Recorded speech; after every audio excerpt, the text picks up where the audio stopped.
Media శత్రువులందరికీ నా చాలా I object this your honour. Okay, కొంతమంది, అందరూ కాదు. అది ముఖ్యంగా ఏబిఎన్, మహా, TV5 ఉన్నారు ఇక్కడ. Thanks, thank you. Yeah, okay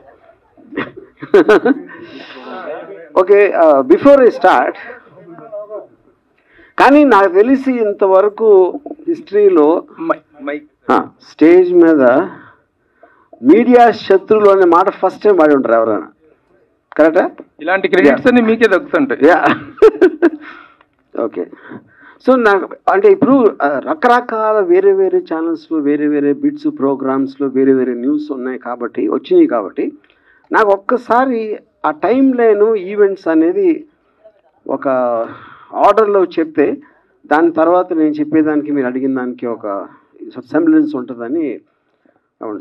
ఇప్పుడు ఫస్ట్ నేను ఎప్పుడో ఒక సంవత్సరం క్రితం ఒక ట్వీట్ పెట్టాను, 1, 2, 3 ఏదో సంథింగ్.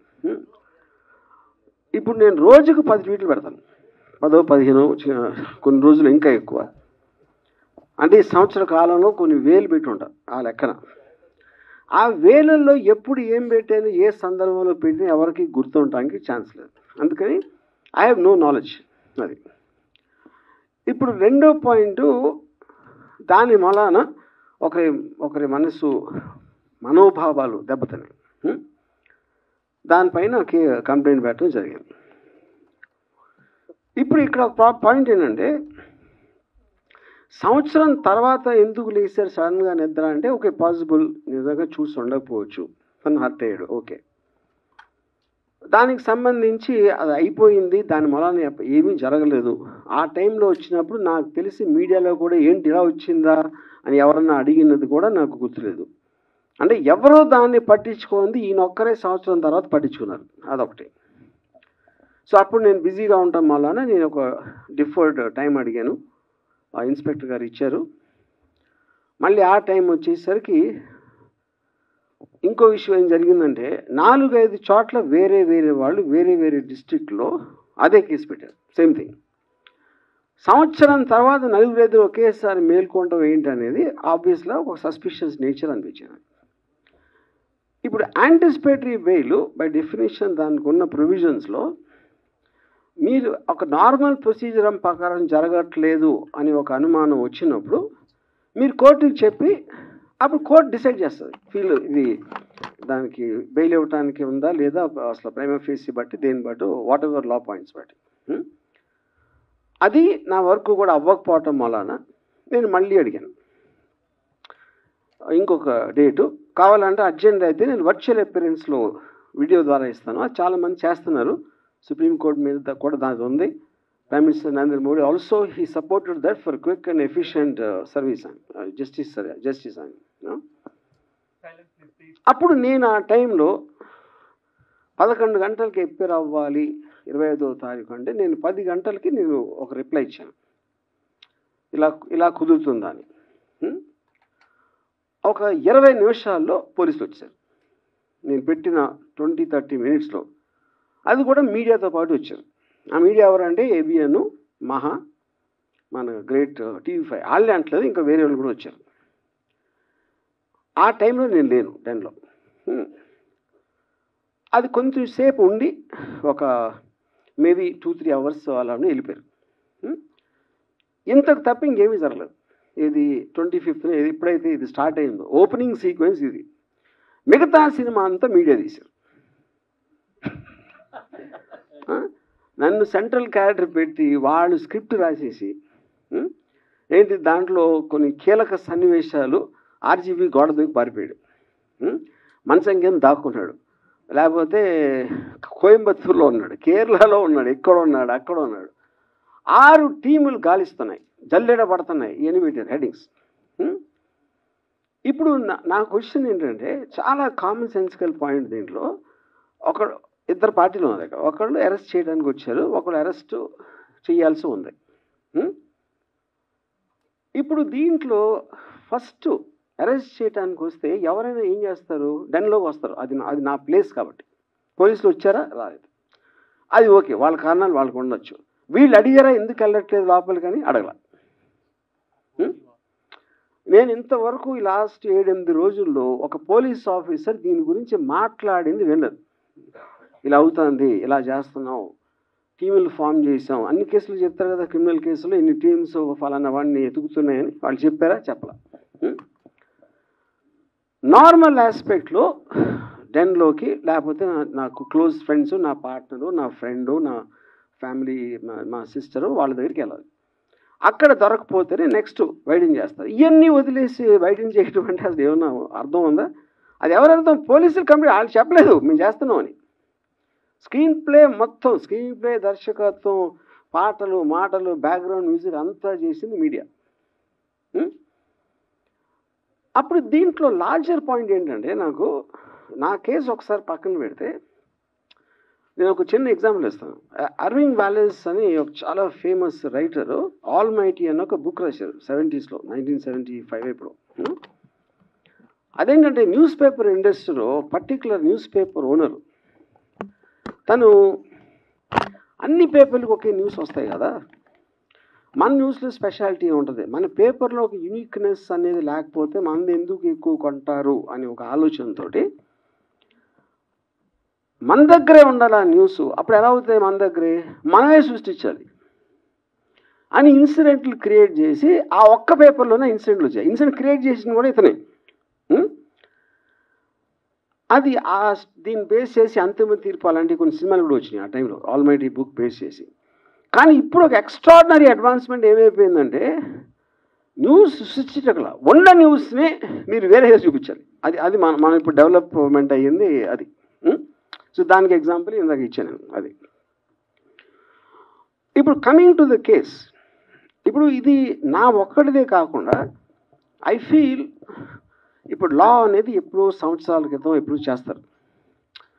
లాకి టెక్నాలజికల్ అడ్వాన్స్మెంట్కి, సోషల్ అడ్వాన్స్మెంట్కి ఆల్వేస్ ఒక చిన్న గ్యాప్ ఉంటుంది. ఆ గ్యాప్ ఎందుకు ఉంటుందంటే మీరు సృష్టించినప్పుడు ఉన్న కండిషన్స్, టెక్నాలజీ వేరవ్వచ్చు. ఇప్పుడు అది మారిపోయింది కాబట్టి దాన్ని ఎలా కవర్ చేస్తుందని ఒక వేగ్నెస్ వచ్చేస్తుంది లాలో. సైబర్ దాంట్లో అది ప్రాబ్లం. సోషల్ మీడియా ఎప్పుడు వచ్చింది, లేకపోతే లైవ్ స్ట్రీమింగ్ ఇలాంటివి వచ్చినప్పుడు ఏ విధంగా దాన్ని ఎనాక్ట్ చేయాలనేది చాలా కష్టమైపోతుంది. అది చెప్తాం. అప్పుడు ఎవరి దృష్టిలో ఇప్పుడు టూ మచ్ చేయకూడదు అని వింటాం మనం. టూ మచ్ అంటే ఏంటి అసలు? అది ఏమైనా డెఫినేషన్ ఉంటుందా? డిక్షనరీలో దొరకదు. ఎవరి దృష్టిలో టూ మచ్, ఆ టూ మచ్ని ఎలా మెజర్ చేస్తారు? టూ మచ్, టూ మచ్ ఇవన్నిటికీ ఆ డిఫరెన్స్ ఉంటుంది కదా ఇప్పుడు. ఎందుకంటే మనుషులు అన్నాక వేరే వేరే సెన్సిబిలిటీస్ ఉంటాయి, వేరే ఆలోచన దృక్పథం ఉంటుంది, వేరే ఐక్యూ లెవెల్స్ ఉంటాయి, ఎడ్యుకేషన్ లెవెల్ వేరు ఉంటుంది. అప్పుడు అందరికీ కామన్ చేసి ఇది టూ మచ్, అది 3 మచ్ అని ఎలా చెప్తారు? ఇప్పుడు ఉదాహరణకి నేను 2 days బ్యాక్ ఒక మీమ్ పెట్టాను. డొనాల్డ్ ట్రంప్ కమలా హ్యారిస్కి క్షౌరం చేస్తున్నాడు, గుండు గేస్తున్నాడు. అది నాకేమనిపించింది, నాకు వచ్చినప్పుడు ఆర్టిఫిషియల్ ఇంటెలిజెన్స్ జనరేటెడ్ ఇది ఎంత ఘోరంగా ఓడగొట్టాడు ఎలక్షన్లో అనేది దానికి ఒక ఆర్టిస్టిక్, ఒక కామికల్, క్యారికేచరిస్ ఎక్స్ప్రెషన్. ఇది నేను ట్విట్టర్లో పెడితే ఒకడు ఏంట్రా డొనాల్డ్ ట్రంప్ని మంగళోడు అంటున్నావు నువ్వు అంటాడు ఒకడు. ఇంకోడేమో అంటే స్త్రీ జాతి అంటే అంత నీచమైపోయిందా, స్త్రీకి గుండు కొట్టిస్తున్నావా అంటాడు ఒకడు. అంటే దీన్ని ఎందుకు ఇస్తున్నానంటే ఎగ్జాంపుల్, అన్ని రకాలుగా మీరు ఒకే దాన్ని అన్ని దృక్పథాలతో చూడొచ్చు. అప్పుడు చేసినోడు, ఫార్వర్డ్ చేసినోడు, రిసీవ్ చేసుకున్నోడు ఎవడికి ఎలా ఎఫెక్ట్ అవుతుందని ఎలా నిర్ణయిస్తారు? అప్పుడేంటి కార్టూన్ మీరు నవ్వించడానికి పెట్టారా ఏదో? అంటే ఇప్పుడు సోషల్ మీడియాకి మెయిన్ స్ట్రీమ్ మీడియాకి కొన్ని డిఫరెన్స్ ఏంటి? సోషల్ మీడియాలో ఎవడెవడో చేస్తూ ఉంటారు, అప్పటికప్పుడు మూడు వచ్చింది, ఆడు తాగేసి ఉండొచ్చు, లేకపోతే ఆడు ఆ టైంలో ఆడికి అర్థం అవ్వకుండా అవ్వచ్చు, ఇంకేం పని లేదు కాబట్టి ఏదో చేయడానికి పెట్టాడు. ఇలాంటి రకరకాలు ఉంటాయి. It is not possible to దాన్ని రెగ్యులేట్ చేయటం అనేది ఎందుకు పాసిబుల్ కాదంటే వేలల్లో ఉంటాయి అవి. కానీ డేంజరస్ ఏంటంటే సోషల్ మీడియా కన్నా ఎక్కువ మెయిన్ స్ట్రీమ్ మీడియా. ఎందుకంటే మెయిన్ స్ట్రీమ్ మీడియాకి ఒక పేరు ఉంటుంది, ఒక రిజిస్టర్డ్ కంపెనీ ఉంటుంది. అప్పుడేంటి ఇలా మంచి అంతా ఒక చిన్న బిల్డప్ ఇచ్చి వాళ్ళకి ఒక ఆఫీసు స్టాఫ్ యూనిట్ అందరూ ఉంటారు కాబట్టి ఎంతో కొంత సీరియస్గా తీసుకోవాలి అనే ఒక సైకలాజికల్ ఫీలింగ్ ఉంటుంది సోషల్ మీడియాలో వచ్చిన పోస్ట్కి మెయిన్ స్ట్రీమ్లోకి వచ్చిన న్యూస్కి. కానీ ఇప్పుడు ఏమవుతుందంటే ఇప్పుడు మెయిన్ స్ట్రీమ్ మీడియాకి లెక్చర్ ఇచ్చే ఉద్దేశం నాది కాదు, but I'm just trying to point out that point. అప్పుడు నేను నాకు లాలో ఉన్న ప్రొవిజన్స్ తోటి నేను ఒక రిప్లై పెట్టాను ఇందాక నేను చెప్పినట్టు. నాకు దానికి రిప్లై రాలా ఫర్ వాట్ ఎవర్ రీజన్స్, ఆ రీజన్స్ నాకు తెలియదు రిప్లై రావడం. అప్పుడు నన్ను కోట్ చేస్తా, నా ఎదురు వస్తే తిత్తి తీస్తా, నాతో పెట్టుకుంటే నన్ను టచ్ చేసి చూడు అని నా మొహాన్ని పెట్టి నన్ను కోట్ చేయడం చేస్తున్నారు. ఇది మెయిన్ స్ట్రీమ్ మీడియా అని చెప్పేది. అంటే ఇప్పుడు దాని నుంచి ఏంటి నన్ను కోట్ చేస్తున్నారు. అక్కడ లాలో ఒకటి ఇదేంటంటే మీరు పెట్టిన దానికి ఏ ఉద్దేశంతో పెట్టారు అనేది ఒక చాలా కీలకమైన పాయింట్. అది intention of posting it and the motive behind it. ఇప్పుడు ఫర్ ఎగ్జాంపుల్ ఒక అమెరికాలో CNN and Fox News, CNN and Fox News ఇద్దరికి పడదు, they are very very opposite to each other. అక్కడ సిఎన్ఎన్ హోస్ట్ ఫాక్స్ హోస్ట్ నలుగురు కూర్చుని మాట్లాడుతున్నారు అని ఒక ఏఐ జనరేటెడ్ వీడియో పెట్టాడు. అంటే వాడి ఉద్దేశం ఏంటి, ఏఐకి ఎంత పవర్ ఉందో చెప్పడానికి, ఇలాంటిది కూడా నిజంగా జరిగిందని చేసి చూపెట్టగలుగుతుంది అనేది పాయింట్ అడిది. కానీ మీరు అది చెప్పకుండా వీళ్ళందరూ కలిసిపోయింది తెలుసా, వాళ్ళందరూ ఒకటే, అందరూ కలిసి మనం మోసం చేస్తున్నారు అని చెప్తే అప్పుడు మీరు ఒక అబద్ధాన్ని నిజం చేయటానికి ప్రూవ్ చేయడానికి ట్రై చేస్తున్నారు. అది డిఫరెన్స్. అప్పుడు నేను మెయిన్ స్ట్రీమ్ మీడియాలో నాది వచ్చి నన్ను టచ్ చేసి చూడు బక్కెలు ఎరగొస్తా నా మీద పెడితే అని నేను అన్నట్టు చూపిస్తే అదేంటి అప్పుడేంటి చాలామంది హెడ్లైన్ చూస్తారు, ఎవరు మిగతా వీడియో ఎవరు చూడరు. వాళ్ళు పెట్టేది కూడా అందుకే, అది కూడా వి అండర్స్టాండ్ దట్ యూనో. అప్పుడు mainstream media in a way అది తప్పని అంటే మళ్ళీ సెకండ్ టైం చెబుతున్నాం, it is actually more dangerous than social media. Social media ఎవడెవడో ఏదో వాగుతూ ఉంటాడు, ఎవరు పట్టించుకోలేదు. కానీ మీకు అలాంటి పేరు వచ్చినప్పుడు వస్తుంది. అది దానికి one of the biggest examples recent టైమ్స్లో నా కేసు. నేను హైదరాబాద్లో ఉన్నాను, మొర్రో డెన్లో ఉన్నాను అని 3 రోజులు చెప్తున్నాను. నేను లైవ్లో ఇంటర్వ్యూలు ఇస్తున్నాను టీవీ ఛానల్స్కి వెళ్ళి, అయినా కూడా they are not stopping that. అదొకటి. నెక్స్ట్ ఏమంటున్నారు, ఇక్కడే ఉన్నావు ఇంకా పట్టుకోవట్లేదని పోలీసులు పట్టుకోవాలని ఎప్పుడు చెప్పారు అసలు నీకు? అంతకన్నా జోక్ ఉంటుంది అన్నది. అసలు వాళ్ళు చెప్పలేదు వారెంట్ ఉందని చెప్పలా, పట్టుకోవడానికి వచ్చామని చెప్పలేదు. ఇంకా పట్టుకోవట్లేదంటే గవర్నమెంట్ మారిన ఇప్పుడు కూడా పోలీస్ శాఖ వైసీపీగా పనిచేస్తుంది అనమాట. అండ్ అదొకటి. లేకపోతే నా ఫ్రెండ్స్ ఎవరో ప్రకాష్ రాజు లేకపోతే నాగార్జున వీళ్ళు నన్ను దాచారని అంత ఇది ఉంటే అక్కడికి వెళ్ళాలి కదా. అంత ఇన్ఫర్మేషన్ మీడియా దగ్గర ఉంటే వీళ్ళే కదా ఇప్పుడు డిటెక్టివ్స్. పోలీస్ శాఖ డిటెక్టివ్స్ అనేది మీనింగ్లెస్ ఇవాళ రోజుల్లో. You know media is the detective. Media detection ఎక్కడ చేస్తుంది, వాళ్ళ మైండ్లో చేస్తుంది. దానికి ఎవిడెన్స్ కానీ దానికి ఒక సపోర్ట్ బేసిస్ అనేది ఉండదు. కానీ నా ఫీలింగ్ ఏంటంటే ఇంత చేసిన ఇప్పుడు సోషల్ మీడియాలో ఇప్పుడు ఒక లాలో ఒక ఆస్పెక్ట్ ఉంది, 4 E's అంటారు దాన్ని.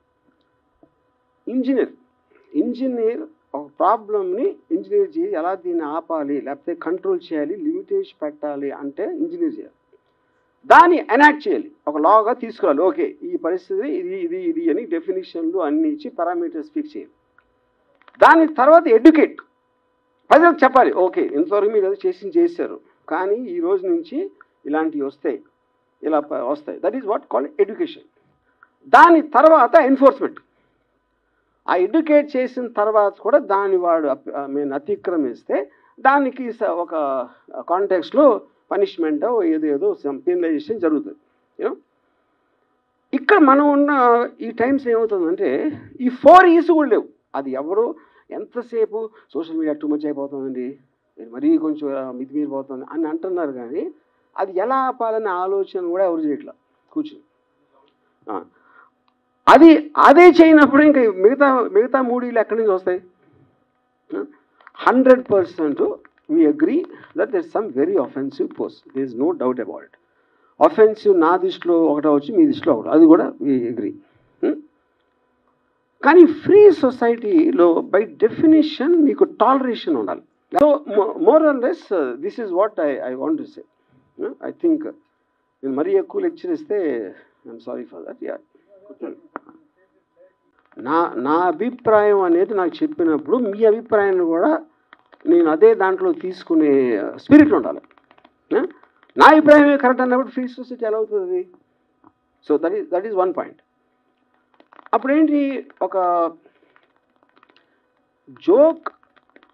జోక్ అనేది ఇంకొకళ్ళని అఫెండ్ చేస్తేనే వస్తుంది జోక్, లేకపోతే జోక్ ఎట్లా అవుతుంది? మీరు పొద్దున్న లేగిస్తే కార్టూన్ చూశారు, అది ఈనాడా ఎక్కడైనా సరే, కార్టూన్ అనేది ఇంకొకరిని గేలి చేయకుండా, ఇంకొకరితో గురించి వ్యంగ్యంగా మాట్లాడకుండా, ఇంకొకరి గురించి స్ట్రాంగ్గా మాట్లాడకుండా ఉంటే కార్టూన్ అనేది ఎగ్జిస్టెన్స్ లేదు ఫస్ట్. ఇప్పుడు చాలా పాత రోజుల్లో 60s, 70s జార్జ్ వెల్ అని ఒక చాలా famous writer, is a Pulitzer prize winner, Animal Farm అని ఒక బుక్ రాశాడు. దాంట్లో తన ఉద్దేశంలో కమ్యూనిజంకి డెమోక్రసీకి ఉన్న డిఫరెన్స్లో తను ఏం చెప్పాడంటే, ఒక ఫామ్ క్రియేట్ చేసి దాంట్లో జంతువుల్ని ఈచ్ ఐడియాలజీకి పెట్టాడు. గాడిద ఒక ఐడియాలజీ, గుర్రం, పంది, గొర్రె, ఇలాంటి డిఫరెంట్ ఐడియాలజీ. అప్పుడు ఆ ఫామ్ అనేది ఒక కంట్రీ అయ్యి మనుషులు యానిమల్స్ అయినప్పుడు ఎలా ఉంటుంది అనేది, అది అతని ఉద్దేశం. అది హైలీ రెస్పెక్టెడ్ బుక్. ఆ బుక్ అని ఇవాళ ఎవరైనా రాసి ఉంటే అది కాకుండా, నా కాస్ట్ నీదంటావా, నా కంట్రీని గుర్రం అంటావా, నా కంట్రీని గాడిద అంటావా, మొత్తం అందరూ కొట్టుకుంటారు. మొత్తం సోషల్ మీడియా మొత్తం ఆ బుక్ని బ్యాన్ చేయాలి, అది చేయాలని మొదలు పెడతారు. You know, so coming back to the same thing what is set, tolerance of the other persons manner of view. ఇప్పుడు నా గురించి ఎన్నో మీమ్స్ పెడతాను. నేను ఒక ట్వీట్ పెడితే 90% నా మీద బ్యాడ్ థింగ్స్ చెప్తారు. అది బూతులు తిట్టచ్చా, మా ఫ్యామిలీని ఏదో అనొచ్చా, ఇదా అదా ఏదో ఒకటి. సోషల్ మీడియా అంటేనే చేసేది అది మొత్తం, అన్ని చోట్ల అందరూ. నేను చెప్పేది ఒకళ్ళిద్దరు కాదు. అప్పుడు వాటిని మీరు రిస్ట్రిక్ట్ చేయలేరు కాబట్టి ఇందాక చెప్పింది సీరియస్గా తీసుకోవట్లేదు. America is not able to control. మొత్తం 2024 ఎలక్షన్లో total thing was on memes. ఇప్పుడు డొనాల్డ్ ట్రంప్ ట్రయల్ జరుగుతూ ఉంటే, ఆల్విన్ బ్రాగ్ అని attorney general of United states, Trump ఒక మీమ్ పెట్టాడు. ఆల్విన్ బ్రాగ్ ఉంటే వెనకాల నుంచి బేస్బాల్ బ్యాట్ తోటి తల మీద కొడుతున్నట్టు పెట్టాడు. ఏది తన ఓన్ ట్విట్టర్లో. అది ఆ తర్వాత అమెరికన్ ప్రెసిడెంట్ అయిపోయాడు. అది వేరే విషయం. దాని తర్వాత సో ఇప్పుడు దీనికి ఒక చిన్న కనెక్షన్ ఏముంటుందంటే, సినిమా సెన్సార్ బోర్డు ఎందుకు ఉంది? 1952 సినిమాటోగ్రాఫ్ యాక్ట్లో వాళ్ళు అప్పుడు ఫీల్ అయింది ఏంటంటే, ఒక powerful medium imagery, dialogue, video వీటితోటి బయటకు వస్తే అఫెండ్ అవ్వచ్చు, లేకపోతే ఇది అవ్వచ్చు, అదవచ్చు అని ఇలాంటి అన్నీ అనుకుని ప్రతిదీ ఒక బోర్డు చూసి డిసైడ్ చేసి సర్టిఫికేషన్ చేయాలి. ఆ టైంలో మీకు టీవీ లేదు, సోషల్ మీడియా లేదు, ఇంటర్నెట్ లేదు, శాటిలైట్ టీవీ లేదు, ఏమీ లేనప్పుడు వచ్చిన యాక్టర్. అందుకని దీన్ని ఏం చేయాలో తెలియక దీన్ని వదిలేస్తున్నారు. ఓటీటీ లైవ్ చూపిస్తారు, లైవ్ స్ట్రీమ్లో బూతులు తిడుతూ ఉంటారు, పాలిటీషియన్స్ బూతులు తిడుతూ ఉంటారు, మెయిన్ స్ట్రీమ్ లివింగ్ రూమ్లో పిల్లలు ఉన్నప్పుడు. అది ఎందుకంటే మీకు సెకండ్ బై సెకండ్ వెళ్ళిపోతూ ఉంటే మీరు చెప్పేది బయటికి, దాన్ని ఎలా సెన్సార్ చేస్తారు? అప్పుడేదో అది చేసాం కాబట్టి ఇప్పటికీ సినిమాలు ఒక్కదానికి పరిమితం చేస్తారు సెన్సార్. అంటే లాస్ అనేవి అలా యాక్ట్ అవుతాయని చెప్పడం నేను ఆ దృష్టి తీసుకోవడానికి చెప్తున్నాను. సో అప్పుడు అది కంట్రోల్ ఎలా చేయాలి, అసలు చేయాలా వద్దా అనేది మేజర్ ఇష్యూ. ఇప్పుడు సపోజ్ ఇది నాకు జరగలేదు అనుకోండి, ఇది ఎవరికో జరిగింది అనుకోండి, నాకు తెలిసి నేను కూడా ఎంజాయ్ చేసేవాడిని. ఎవరో డైరెక్టర్ ఎక్స్ ఆడు ఉనికిపోతున్నాడంట, గోడ దూకిసాడంట, సిలోన్ పారిపోయాడంట అంటే I'm sure even I would have enjoyed that. ఎందుకు ఎంజాయ్ చేస్తాం అంటే, మనిషి నైజంలోనే ఇంకొకటి ప్రాబ్లం ఉన్నప్పుడు మనకి డ్రమాటికలీ ఇంట్రెస్టింగ్గా ఉంటుంది అది వినటానికి. అందుకని మీకు ఎప్పుడు కూడా థంబ్ లైన్స్ అనేది నెగిటివ్ ఇష్యూస్లో వస్తాయి. నెగిటివ్ థంబ్ లైన్ ఉంటేనే ఓపెన్ చేస్తారు, లేకపోతే ఓపెన్ చేయడం దాని ఫస్ట్. అప్పుడేంటి, అదే ఫ్యాక్ట్ అని అనుకుని ఓకే అని అనుకోవచ్చు. ఎందుకంటే మీరు చెయ్యలేని దానితో మన కోవిడ్ వచ్చినప్పుడు సహజీవనం చేయాలని చెప్పారు కదా, అంతే. అప్పుడు అది ఇది అనుకుంటే అలా తీసుకుంటే అసలు ప్రాబ్లమే లేదు. కదండి. ఇప్పుడే బెయిల్ ఏ పరిస్థితుల్లో వేస్తారు అని చెప్పారు ఆల్రెడీ. అది వినలేదా మీరు? కాదు, బెయిల్ అనేది ఇంతమంది ఒకేసారి మేలుకొని అన్ని డిస్ట్రిక్షన్స్లో వెళ్తున్నారు కాబట్టి దాని మీద నాకు ఒక సస్పిషన్ వచ్చి అది కోర్టు ద్వారా క్లారిటీ తీసుకోవటానికి ఈసాం. ఆల్ యాంటిసిపేటరీ బెయిల్స్ అందుకు వేస్తారు. ఎలా స్టార్ట్ చేయాలి ఇట్లా బెయిల్ వచ్చినందుకు? ఇప్పుడు సార్ జ్యుడిషియల్ ప్రాసెస్లో అదే నేను చెప్తున్నాను. ఇప్పుడు జ్యుడిషియల్ ప్రాసెస్ మీరు ఏమి లాయర్తో మాడక్కలేదు. జస్ట్ మీరు వికీపీడియాలో కానీ లేకపోతే సెక్షన్ ఫలానా లేకపోతే 41 CRPC నోటీస్ ఏంటి అని పెడితే అందరికీ తెలుస్తుంది. అదే దానికి పెద్ద బ్రహ్మ మీకు మహా ఎడ్యుకేటెడ్ అని అవసరం లేదు. ఓకే, అందరూ ఒకటి మిస్ అవుతుంది. ఆర్జీని అరెస్ట్ చేయాలి, ఇంకా అరెస్ట్ చేయడం అంటే ఏంటది, ఏం కేసు అని ఎవడు అడగడు. మర్డర్ కేసా లేకపోతే కిడ్నాపింగ్ కేసా, ఏం కేసు అసలు అది కదా మెయిన్ డిస్ప్యూట్. అది మీరు ఒక్కసారి అది మీరు దాని మీద ఫోకస్ పెడితే మీకు ఫస్ట్ ఏమర్థం అవుతుంది, రోజుకి 500 చూస్తున్నాం కదా ఇలాంటి మీమ్స్, అందరూ చేస్తారు కదా మొత్తం దేశం అంతా, ఇదేంటి అంత స్పెషల్ అని అడుగుతారు కదా. అది అడగకుండా ఉట్టి అరెస్ట్ అరెస్ట్ అరెస్ట్ అరెస్ట్ అంటే ఎలాగా? ఇప్పుడు బెయిల్ పూర్తి స్థాయిలో వచ్చింది, సోమవారానికి వాయిదా వేశారు కదా సార్. అది జ్యుడిషియల్ ప్రాసెస్. నేను చెప్పేది ప్రాసెస్లో ఇంటరిమ్ బెయిల్ ఇస్తారు ఒక డేట్కి, దాని తర్వాత ఎక్స్టెండ్ చేస్తారు, లేకపోతే ఇంకోటి ఇస్తారు, లేకపోతే ఇంకోటి ఏదో వేరే పిటిషన్స్ అన్నీ వేస్తున్నాం. అదంతా డ్యూ ప్రాసెస్. ఆ డ్యూ ప్రాసెస్ అనేది ప్రతి దాంట్లో ఉంటుంది. కానీ మెయిన్ పాయింట్ ఎక్కడంటే నేను యాంటిసిపేటరీ బెయిల్ ఇచ్చిన రీజన్ ఆల్రెడీ చెప్పాను. కానీ ముఖ్య రీజన్ ఏంటంటే పోలీసులు ఇంతవరకు చెప్పలా నన్ను అరెస్ట్ చేస్తానని, అరెస్ట్ చేయబోతున్నామని చెప్పలా. అది మెయిన్ పాయింట్ నేను చెప్పేది. అది మీరు అవాయిడ్ చేసేసి మీ మొదలంతా అరెస్ట్ అరెస్ట్ అరెస్ట్ అని అంటున్నారు. అది ఇప్పుడు మీకు హెల్ప్గా నిలబడింది ఇండియన్ జ్యుడిషియరీనా, లేకపోతే గతంలో ఒకసారి వ్యూహం సినిమా రిలీజ్ అప్పుడు, ఒక్క నిమిషం సార్, వ్యూహం సినిమా రిలీజ్ అప్పుడు ఎలా మీరు సెన్సార్ మేనేజ్ చేశారు, ఎలా how you could have come out of this అని అడిగితే దావూద్ ఇబ్రహీం హెల్ప్ చేశాడని చెప్పారు మీరు. ఇప్పుడు ఎవరు హెల్ప్ చేశారు సార్? అంటే ఇప్పుడు దావూద్ ఇబ్రహీం హెల్ప్ చేశాడు అని మీరు నమ్మారు? అది జోక్ అని కూడా తెలియదు. ఇప్పుడు కూడా చెప్పేదాన్ని ఇప్పుడు ఫర్ ఎగ్జాంపుల్ డ్యూ ప్రాసెస్లో దానికి ఉన్న సెక్షన్స్, దానికి ఉన్న ఎలిమెంటు, ఇప్పుడు ఒకటి ఏదన్నా జరిగినప్పుడు సపోజ్ ఆ ట్వీట్ ఉందనుకోండి, దానికి ఒక యాక్షన్ జరగాల. మీరు నేను మిమ్మల్ని ఇప్పుడు చెప్పాను ఫలానా వాడిని కొట్టమని చెప్పాను, నేను చెప్పాను అంతే. మీరు కొట్టి ఏం చేస్తారు, ఆర్జీవీ చెప్పాను అంటారు. ఆర్జీవీ చెప్పినందుకు కొడితే అది నాకు దాని నుంచి డైరెక్ట్గా మీరు ఒక లాభం అనేది ప్రూవ్ చేయలేకపోతే నేను చెప్పినా కూడా that won't become an offence.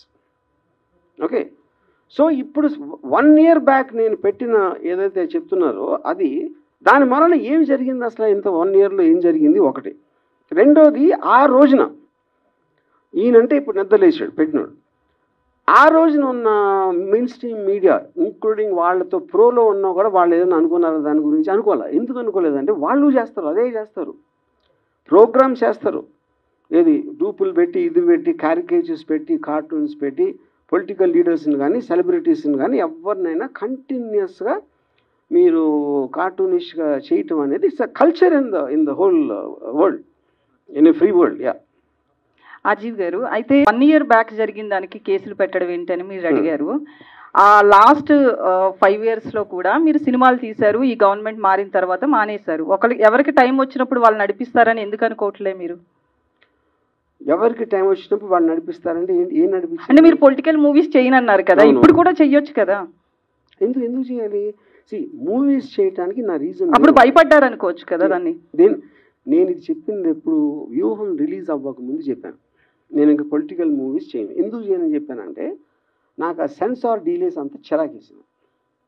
అది ఇది అన్నీ చెప్పి నా మొత్తం టైము 1 year వేస్ట్ అయిపోయింది దాంట్లో.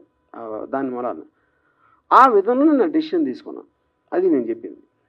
సో మీడియా గురించి సెన్సార్ సినిమాలకు ఉన్నట్లే మీడియా కూడా ఉండాలి అని చెప్పి ఉండాలి అని చెప్పలేదు, ఉంటే బాగుంటుంది. పోనీ నో కుదరదు. ఎందుకంటే మీకు నాన్ స్టాప్ బట్ ఎవరు టెలికాస్ట్ చేసింది వాళ్ళకి డేటాబేస్ లో రికార్డ్ అయ్యి ఉంటుంది. మీ మీద ఆరోపణలు చేశారు, లేకపోతే మీ బొమ్మలు ఇలా కార్టూన్ రూపంలో వేశారని చాలా చెప్పారు కదా.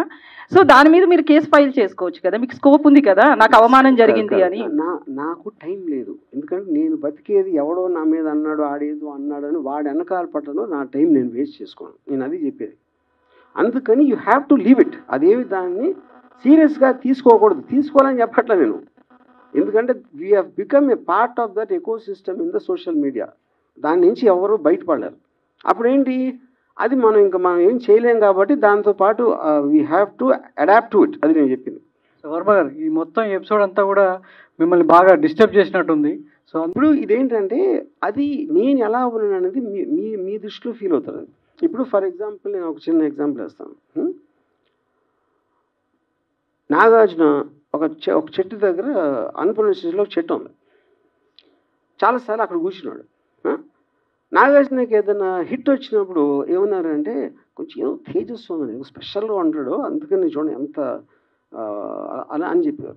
ఫ్లాప్ వస్తే దిగాలుగా కూర్చున్నాడండి, అది ఎవరు వెళ్ళట్లేదేమో పాపం అనేవారు. ఇంకో దాంట్లో చేస్తే ఇంకో దాంట్లో. సో ఎప్పుడన్నా ఎవరు ఎలా ఫీల్ అవుతున్నారు వాళ్ళు చూసిన దృష్టి పెట్టి ఉంటుంది. ఇంకొక ఎగ్జాంపుల్ ఇస్తాను. రితిక్ రోషన్ సూపర్ స్టార్ అయినప్పుడు మన ఫస్ట్ టైం ముగ్గురు ముస్లింలు, ఆమిర్, సల్మాన్, షారుఖ్ పెద్ద హీరోలు. ఇప్పుడు మన హిందూ కూడా వచ్చాడని ఒక చిన్న టాక్ వచ్చింది 2001లో, బ్యాక్ ఇన్ 2000. అప్పుడు రితిక్ రోషన్ ఫిల్మ్ఫేర్కి డాన్స్ చేస్తూ ఉంటే షారుఖ్ వచ్చాడు గెస్ట్గా. వీళ్ళందరూ షారుఖ్ మొహం మీద కెమెరా పెట్టి, చూడండి ఇక్కడ నవ్వట్లేదు, లోపల కుమిలిపోతున్నాడు, అదేమో ఇదేమో ఇది అంతే. ఎవరు షారుఖ్ ఏమనుకుంటే ఎవరికి తెలియదు అసలు అక్కడ. అప్పుడు ఏంటంటే, నేను ఎలా ఉన్నాను అనుకుంటే మీకు ఆనందం అనిపిస్తుందో అది మీరు అనుకోండి. అది ఈజీ కదా. వర్మ గారు, అంటే మీరు ఎలా ఉన్నారో మేము ఏమనుకుంటున్నాం అనేది పక్కన పెడితే, సో ఫస్ట్ టైం అరెస్ట్కి సంబంధించి వర్మ భయపడ్డాడు, అంటే పారిపోలేదనేది మీరు స్టేట్మెంట్ ఇచ్చారు. భయపడ్డారు, అందుకే యాంటిసిపేట్ వేలేసాడు. ఏంటో తెలుసుకోవడానికి వేలేసాడా లేదా భయపడి వేలేసాడా? పోలీసులు అరెస్ట్ చేస్తారు ఏం చెప్పలేదు మీడియాకు, అందుకోసమే పోలీసులు వచ్చింది దేనికోసమో తెలియదు, కానీ మీడియా అరెస్ట్ అనేది ఒక ప్రాపగండా సృష్టించింది అనేది వర్మ మాట. కానీ దాని వెనకాల భయపడి యాంటిసిపేట్ వేలేసారు వర్మ అనేది ఒక మాట. సో దీనికి సమాధానం ఏంటి? మీకు తెలుగు రాదో, నీకు బుర్ర లేదు, నాకు తెలియట్లా.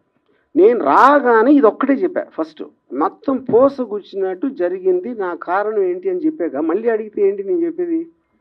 యాంటిసిపేటరీ బెయిల్ రీజన్ చెప్పాను, అక్కడ జరిగింది ఏంటో చెప్పాను, పోలీసులు ఇంతవరకు నాకు టచ్లో కూడా రాలేదని చెప్పాను, డెన్లోకి రాలేదని చెప్పాను. మళ్ళీ అది అడిగితే ఏం చేయాలి నేను? నోటీస్కి రిప్లై ఇచ్చని చెప్పాను కదండి. Can't believe this. ఏమని జస్ట్ లీవ్ ఇట్. రిప్లైలో ఏమి ఇచ్చాను కూడా చెప్పాను. ఎస్ హియర్ అండి. యా ప్రతిదానికి స్ట్రైట్గా మాట్లాడేటటువంటి ఆర్జీవి పోలీసుల విచారణకు సంబంధించి మాత్రం వెళ్ళలేదు, యాంటిసిపేటరీ బెయిల్ వచ్చింది, it's fine. At the same time పోలీసులు సెకండ్ టైం నోటీసులు ఇవ్వడానికి డెన్ వద్దకు వచ్చారనేది క్లియర్ కట్ సమాచారం. సెకండ్ టైం కాదండి, సెకండ్ టైము వేరే డేట్ ఇచ్చారు ఫస్ట్ అయిపోయిన తర్వాత. ఓకే, ఆ డేట్లో నేను 10 o'clockకి నేను రిప్లై పెట్టాను, నాకు ఫర్దర్ టైం కావాలి, లేకపోతే వర్చువల్గా వీడియోలో వస్తాను. ఓకే, ఎప్పుడు రాని ఫోన్ ఎందుకు స్విచ్ ఆఫ్ వచ్చింది? అది చెప్తున్నాను. ఓకే అది నేను చెప్పలేదు ఇందాక. నేను 2 o'clock వరకు నా ఫోన్ స్విచ్ ఆన్లో ఉంది. ఓకే, దాని తర్వాత వాళ్ళు వచ్చింది 10:30కి. 2 o'clockకి స్విచ్ ఆన్ చేసిన దానికి ఒక్కటి మీడియా వాళ్ళు విపరీతంగా అందరూ ఫోన్ చేసింది, ఏమైపోతుంది, పోలీసు ఎందుకు వచ్చారు, బ్లా బ్లా బ్లా బ్లా బ్లా. అది నా వర్క్ ఉంది. సెకండ్ రీజను, నేను యాంటిసిపేటరీ బెయిల్ చేసినప్పుడు దానికి ఒక 5 వేరే వాళ్ళు చేస్తున్నారు ఒకేసారి అన్న దాని మీద, దానికి ఎలాంటి స్కీమ్ అయ్యి ఉంటుంది, ఎందుకు చేస్తానని హరాస్ చేయడానికని ఆలోచించడానికి నాకు కావాల్సిన టైం దానికి నేను స్విచ్ ఆఫ్ చేశాను. అది ఎప్పుడైతే డెసిషన్ తీసుకున్నానో ఇమ్మీడియట్గా స్విచ్ ఆన్ చేసి ఇక్కడే ఉన్నానని చెప్పాను. వర్మ గారు, మీరు సంవత్సరానికి ముందు జరిగింది ఇప్పుడు ఎందుకు మళ్ళీ తీస్తున్నారు అంటున్నారు. సంవత్సరానికి ముందు మీరు చేసినటువంటి పోస్టులు, మీ అకౌంట్ నుంచి వచ్చినటువంటి పోస్టులు, తర్వాత వచ్చినటువంటి సినిమాలకు సంబంధించి అప్పుడు పవన్ కళ్యాణ్ ఉద్దేశించి మీరు చేసినటువంటి కొన్ని వ్యాఖ్యలు, అప్పుడు జనసేన వాళ్ళు రియాక్ట్ అయ్యారు, కొంతమంది పోలీస్ స్టేషన్ దగ్గర కూడా కంప్లైంట్ ఇచ్చారు. బట్ ఏమనంటే అప్పుడున్నటువంటి గవర్నమెంట్ ఆ కంప్లైంట్లు తీసుకోలేదు. బట్ ఇప్పుడు ఎందుకు ఈ కంప్లైంట్లు తీసుకున్నారు? అది నాకు ఎలా తెలుస్తుంది? మీరు స్పెసిఫిక్ గా చెప్పకపోతే. అది ఫస్ట్ ఆఫ్ ఆల్ గవర్నమెంట్ మీడియాలో అన్నిట్లోనే వచ్చింది, మీ వ్యాఖ్యలు అన్నీ వచ్చాయి. ఎక్కడ కాదు వచ్చింది, ఇట్స్ డిబేటబుల్. డిబేట్స్ కూడా జరిగాయి సార్. మీరు చేసిన ప్రతి ఒక్క ట్వీట్ గురించి ప్రతి ఒక్క ఛానల్ డిబేట్ కూడా జరిగాయి. పొలిటికల్ దాంట్లో అందరూ డిబేట్ చేస్తారు, జ్యుడిషియరీలో స్పెసిఫిక్ కేసు చెప్పాలి. ఇప్పుడు ఇక్కడ స్పెసిఫిక్ కేసు కాబట్టి మాట్లాడుతున్నాం. ఎగ్జాక్ట్ గా నేను అదే చెప్తున్నా. మీరు పెట్టినటువంటి మూడు గాడిదలకి ఆ ఫోటోలు పెట్టారు కదా, మూడు ఫోటోలు. అదిను వ్యూహం సినిమాలో పవన్ కళ్యాణ్ ఒక పోలినటువంటి వ్యక్తి పెట్టి అక్కడ ఉన్నటువంటి సందేశాలు కానీ వ్యాఖ్యలు కానీ వాటి మీద జనసేన వాళ్ళు మీ డెన్ దగ్గరకు వచ్చారు, మీ పైన ఆరోపణలు చేశారు. ఆరోపణలు కాదు, అరిశారు. తర్వాత మీరు కూడా ప్రెస్ మీట్లు పెట్టారు. వాళ్ళు కేసులు పెట్టినా కూడా కేసులు తీసుకునేది అప్పుడు ప్రభుత్వం. నేను అదే అంటున్నా, ఆ కేసు ఎక్కడ పెట్టారు నాకు ఎట్లా తెలుసు? ఆంధ్రాలో విజయవాడలో పెట్టారు. వచ్చి అరిసింది డెన్ దగ్గర. ఎక్కడ పెట్టారు కేసు చెప్పండి, ఏ స్టేషన్ లో చెప్పి పెట్టారు? పంజాగుట్లో కూడా కేసులు పెట్టారు, బట్ తీసుకోలేదు అప్పుడు. నేను అదే అడుగుతున్నా, పంజాగుట్లో ఎలా పెడతారు అంటే ఎలాగంటే నా జ్యూరిస్డిక్షన్ అనా? అభిమానులు మనోభావాలు దెబ్బతిన్న తర్వాత అది ఓకే. నేనేమంటున్నానంటే పోలీసు కేసు తీసుకోకపోతే నేను ఎట్లా ఆన్సర్ చేస్తాను దానికి? పోలీసు డిపార్ట్మెంట్ ఇస్ డిఫరెంట్, నాకు సంబంధం. I'm film maker.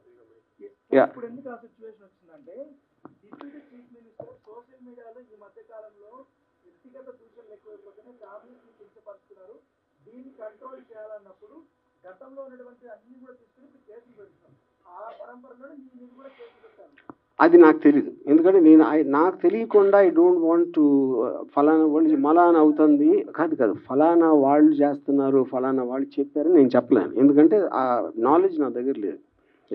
Sir, Madhu from Maha News sir. ఇక్కడ ఉన్నాను.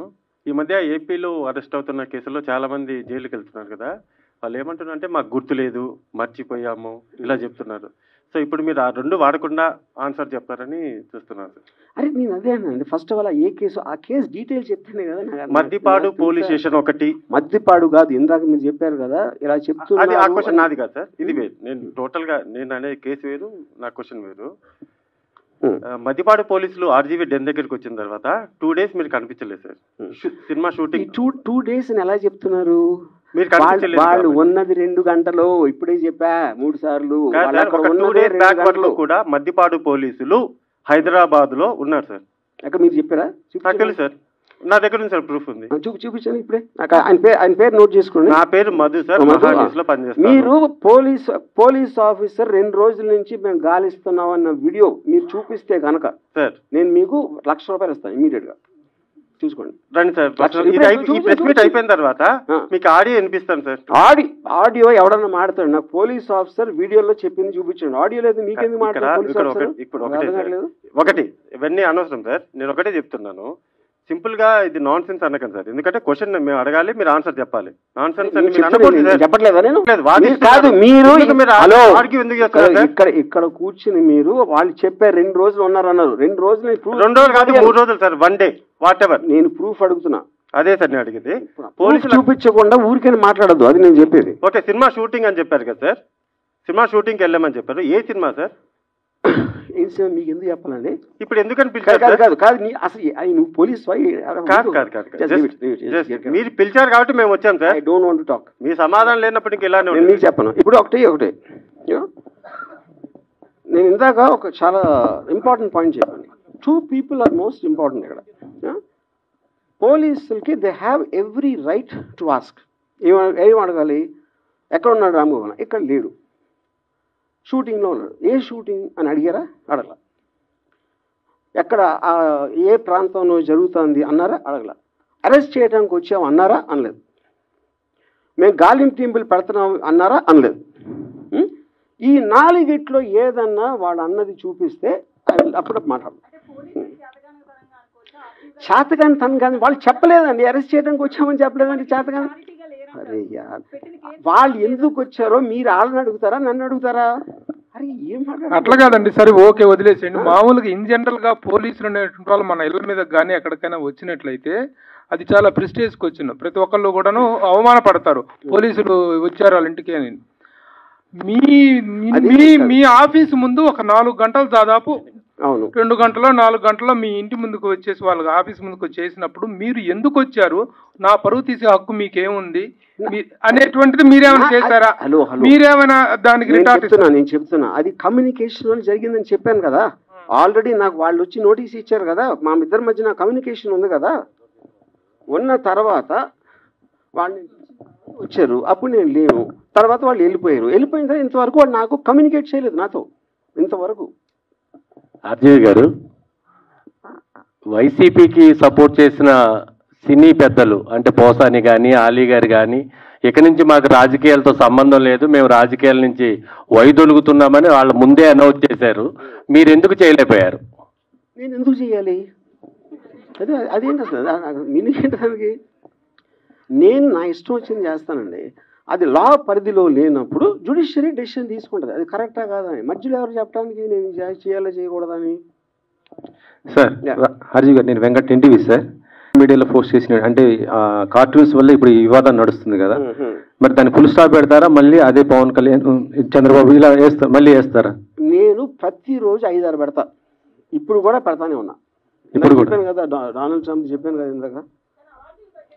అంటే గతం నేను పొలిటికల్ నుంచి తప్పుకున్నాను అని 6 నెలల క్రితం వ్యూహం రిలీజ్కు ముందు చెప్పాను. ఆ రోజు నుంచి ఇంతవరకు నేను ఒక్క ట్వీట్ కూడా పెట్టలేదు. ఓకే.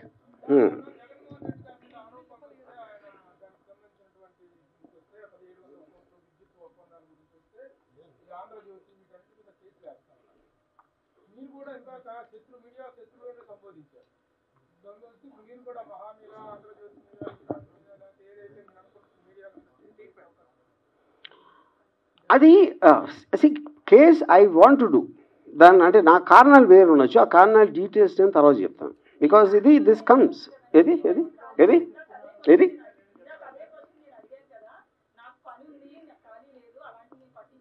అవును. ఇప్పుడు నాకు అసలు పని లేదు, టైం లేదండి నాకు. అది వేరే నేను వచ్చింది కేసు వేయడానికి కదా, నాకు ఏం అవసరం అది రావటానికి ఛాన్స్ లేదండి. ఎందుకంటే సోషల్ మీడియా అనేది విపరీతంగా విస్తరించిపోయింది. వేలు మీద ఎలా పెడతారు మీరు? అసలు ఎలా పాసిబుల్? అది ఎవ్వరు చేయలేకపోతున్నారు, చేయలేరు కూడా. వర్మ గారు, ఇక్కడ అంటే మీరు ఏది సీరియస్ గా తీసుకోరు, సో అదే ఆ లైట్ తీసుకోవటం వల్లే మిమ్మల్ని కూడా మీడియా లైట్ తీసుకుని మీ మీద స్టోరీలు వెళ్ళిందని చెప్పేసి అనుకోవచ్చు మీరు? మీడియాకి ఒక పర్టికులర్ పర్సన్ మీద ఉంటుందని నేను అనుకోనండి. వాళ్ళకి స్టోరీలు ఉన్న ఇంట్రెస్ట్, ఎంటర్టైన్మెంట్ చూస్తారు, కానీ ఎవరి మీద పర్టికులర్గా పర్సనల్గా తీసుకుంటారని నేను నమ్మను. ఈ ఉదాహరణకి సుశాంత్ సింగ్ రాజ్పూత్ అప్పుడు ఆల్మోస్ట్ రిపబ్లిక్లో అర్నబ్ గోస్వామి 1 year నడిపాడు క్యాంపెయిన్. తర్వాత ఒక్కరోజు సడన్గా ఆపేశారు. అది దానికి ఏం సొల్యూషన్ రాలేదు, ఏమి రాలేదు. అప్పుడు ఆ అమ్మాయి పేరు మర్చిపోయాను నేను, heroine Sushant Singh girlfriend, తన మీద ఇప్పుడు తన మీద కంటిన్యూస్గా తనే చేసింది అని జైలుకి ఇంకా అరెస్ట్ చేయలేదని నడిపారు కదా. అర్నబ్ గోస్వామికి ఆ అమ్మాయికి ఏం కానీ ఎప్పుడు కలిసి కూడా ఉండరు నాకు తెలిసి 100%. ఏదో ఆ టైంలో అనిపిస్తుంది మీడియాకి, అంటే ఒక వేవ్ లాగా వచ్చి వెళ్ళిపోతుంది. ఎవరు కూడా ఎవరిని పర్టికులర్గా పర్సిక్యూట్ చేస్తారని నేను అనుకోను. ఒకటి, సోషల్ మీడియాని ఎవరు కంట్రోల్ చేయలేరు అన్నారు, బట్ వ్యక్తిగత క్రమశిక్షణ ఎవరికి వాళ్ళు మెయింటైన్ చేస్తే ఏ గోళ ఉండదు కదా. బట్ ఎంటర్టైన్మెంట్ వేలో మీరు ఏది పెడితే అది పెడితే ఇబ్బందులు వస్తాయి అని చెప్పి మీరు నమ్ముతారా? అసలు ఇప్పుడు ఇది ఎలా ఉంటుందంటే, పొద్దున్న లేచి బాగా చదువుకుని మంచి పనులు చేసుకుని మంచి పెళ్లి చేసుకుని పిల్లలు కానీ అని చెప్పినట్టు ఉంది. ఎవరి కాళ్ళు క్రమశిక్షణ అంటే వాళ్ళకి లేదు. లేనప్పుడు ఏం చేస్తారు కదా ప్రాబ్లం. ఇక్కడ ఉన్నోళ్ళు ఏంటో మనకేం అవసరం. ఇన్ కేస్ రాజీవి అరెస్ట్ అయ్యి జైల్లో ఉంటే జైల్లో ఎలా టైం స్పెండ్ చేస్తారు? అక్కడ విస్కీ ఉండదు, ట్వీట్ చేయడానికి ఫోన్ ఉండదు, వోడ్కా ఉండదు, అమ్మాయిలు ఉండరు. First of all it's good question. The point is మనకి సారీ ఎవ్రీథింగ్ మనకు కావాల్సింది ఉండాలని జీవితంలో ఎప్పుడు జరగదు. నాకు అంబానీ అంత డబ్బు ఉందా? లేదు. నాకు ఎవడో అలాంటి కారు ఉందా? లేదు. నాకు మహా అందగత్తెలైన అమ్మాయిలు ఒక భార్య ఉందా? లేదు. అప్పుడు మనకు ఉన్న దాంతోనే మనం సరిపెట్టుకుంటాం ఎప్పుడైనా.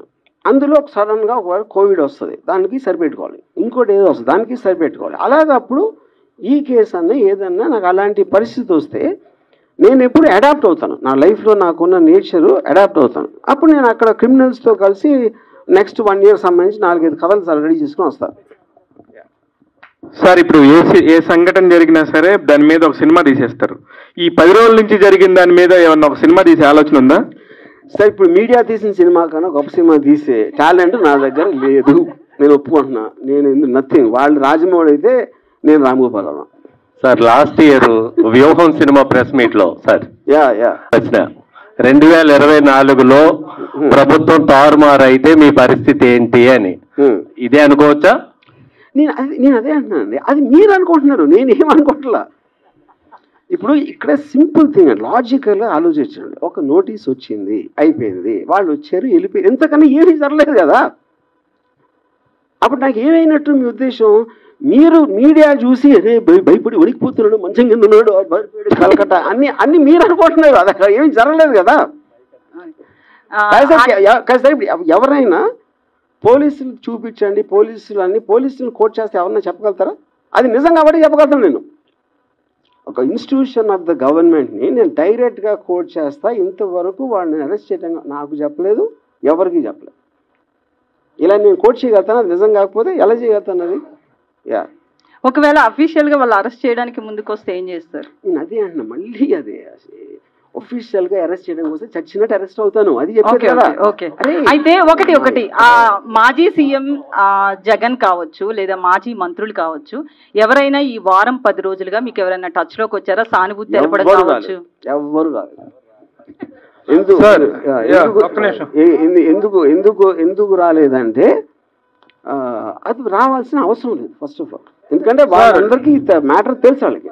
సార్ ఇప్పుడు వీటిలో జరుగుతున్నాయి, బోరుగడ్డ అనిల్ అని, శ్రీరెడ్డి మీద కానీ, పోసాని కృష్ణమురళి కానీ, సజ్జల భార్గవ్ వీళ్ళందరూ చాలా ఫిల్తీ లాంగ్వేజ్ వాడారు, చాలా దారుణమైన భాష వాడారు. కానీ రామ్ గోపాల్ వర్మ భాష ఎప్పుడు వాడలేదు. యాజ్ ఓన్లీ పోస్టెడ్ అనేటువంటి ఒక సెటరికల్గా పోస్టులు వేసాడే తప్ప ఇలాంటి ఫిల్తీ లాంగ్వేజ్ వాడలేదు.